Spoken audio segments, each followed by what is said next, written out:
अस्सलाम वालेकुम गाइस, कैसे हैं आप लोग। उम्मीद करता हूँ खैरियत से होंगे। और आज हम जो टॉपिक पढ़ने जा रहे हैं आपके सामने लिखा हुआ है प्रेजेंट प्रोग्रेसिव या फिर जिसको हम प्रेजेंट कंटिन्यूस भी कहते हैं, और B18 लेक्चर जैसे कि आपको पता है। और अब जी आप समझेंगे प्रेजेंट प्रोग्रेसिव तो बहुत आसान है, चलो यार क्या देखना, लेकिन इस वीडियो को आखिर तक देखिएगा। उसकी वजह यह है कि इसमें आपको पता चलेगा कि प्रेजेंट कंटिन्यूस या फिर प्रोग्रेसिव को किस तरह से यूज़ किया जाता है और उसकी क्या क्या डेफिनेशन है। तो जैसे कि अभी आपको बताया कि B18 में हम पढ़ने जा रहे हैं प्रेजेंट प्रोग्रेसिव। तो सबसे पहले प्रेजेंट प्रोग्रेसिव को अगर हम देखें और इसका फॉर्मूला देखें तो हमारे जहनों में एक ही चीज़ आती है कि कंटिन्यूस है, तो कंटिन्यूस के लिए जो वर्ब की फॉर्म लगेगी वो लगेगी ING फॉर्म, और प्रेजेंट है तो प्रेजेंट के लिए लग जाएगा एज एम आर, और इससे पहले लग जाएगा सब्जेक्ट। तो सब्जेक्ट इज एम आर और ING, ये कंटिन्यूस से ही हमें पता चल रहा है। अब हम देखते हैं इसकी डेफिनेशन के डेफिनेशन क्या है। हमें तो पढ़ाया गया आज तक प्रेजेंट कंटिन्यूस या प्रोग्रेसिव के रहा रही और रहा रहे या ताती से हम जो पढ़ते हुए अगर उसी से हम पढ़ने में रहा रही आ रहा है तो ये प्रेजेंट प्रोग्रेसिव, जबकि ऐसा नहीं है।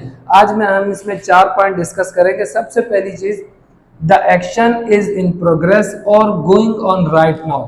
कि प्रेजेंट कंटिन्यूस बात करता है वो काम जो इस वक्त हो रहा हो, मतलब प्रोग्रेस में हो या चल रहा हो। अब चल रहा हो जैसे कि अभी मैं कह रहा हूं कि मैं पढ़ा रहा हूं, क्योंकि अभी मैं क्या कर रहा हूं, काम कर रहा हूं। तो मैं काम कर रहा हूं तो कहूंगा आई एम टीचिंग। तो वो काम जो मैं इस वक्त कर रहा हूं और काम चल रहा है, आई एम टीचिंग। नेक्स्ट देखें, means that we are in the middle of an action.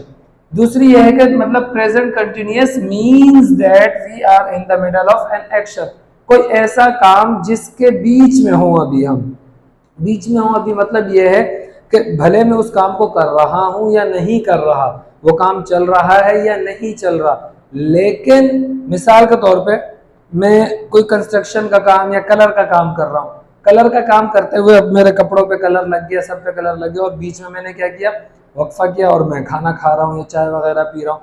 तो अब जब चाय पी रहा हूँ या खाना खा रहा हूँ तो उस वक्त जब मैं बीच में काम ले लिया, कोई आया पूछा क्या कर रहे हो, मैं तो जब खाना खा रहा हूँ, लेकिन मैंने कहा I am in the middle of an action. इसका मतलब ये कि अभी मेरा काम कंप्लीट नहीं हुआ। जब काम कंप्लीट नहीं हुआ तो मैं कहूंगा कि I am in the middle of an action. उसने पूछा क्या कर रहे हो, मैंने कहा यार मैं तो काम कर रहा हूँ। किसी ने पूछा क्या कर रहे हो, खाना पका रहा हूँ। अब खाना पका रहा हूँ, I am in the middle of an action, it's mean I am cooking food, I am in the kitchen. अगर मैं किचन में हूँ और काम कुछ और कर रहा हूँ, चूल्हे पे मेरी पतीली रखी हुई है, उसमें खाना बन रहा है, किसी ने पूछा क्या कर रहे हो, आई एम कुकिंग फूड। तो आई एम कुकिंग फूड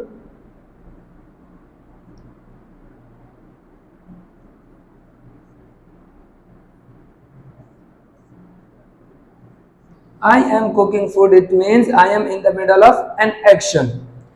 अच्छा, तीसरी डेफिनेशन, जो तीसरा पॉइंट हम डिस्कस करेंगे वो है कि we are in the middle of something but not actually doing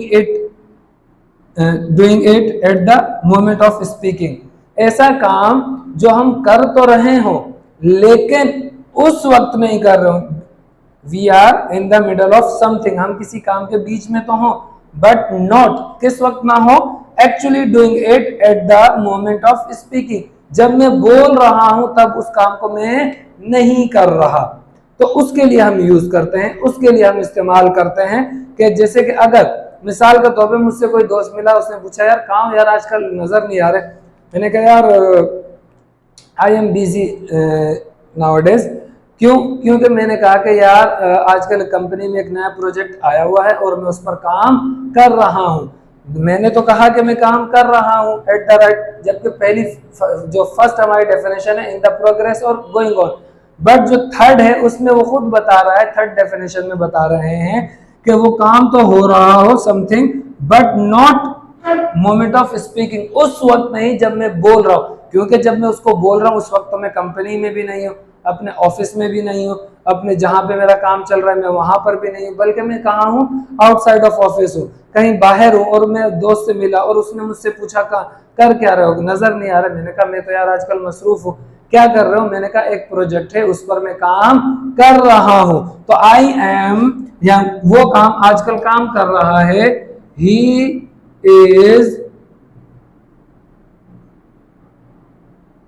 working on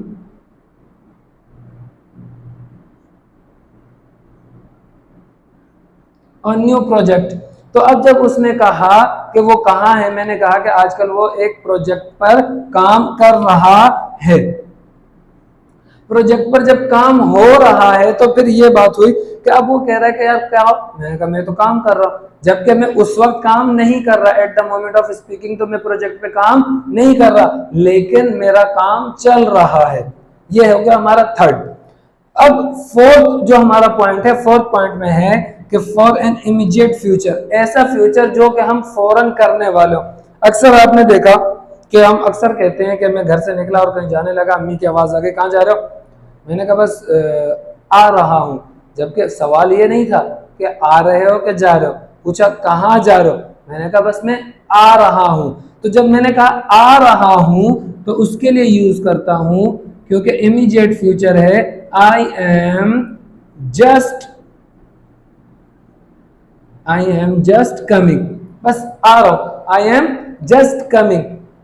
या इसी तरह किसी ने पूछा कहा, यार बस 5 मिनट में आया, 5 मिनट में आया, जबकि प्रोग्रेसिव की जो हम मीनिंग पढ़ते हुए आए रहा रही से, और मैंने आपसे कहा कि रहा रही से मत पढ़े, क्योंकि अक्सर ये होता कहा बस 5 मिनट में आया, बस 5 मिनट में आया। तो I am just coming in 5 minutes, I am just coming in 5 minutes, उसके लिए यूज हुआ। या फिर जैसे कि हम प्रोग्रेसिव को पढ़ते हुए आए हैं और भी बहुत सारी जगहों पर, और हमें रहा रही से पढ़ाया गया, जबकि ऐसा नहीं है। अब रहा रही से नहीं है, इसकी एक और बहुत अच्छी सी मिसाल देता हूं। अगर मैं कहता हूं कि it is raining, it is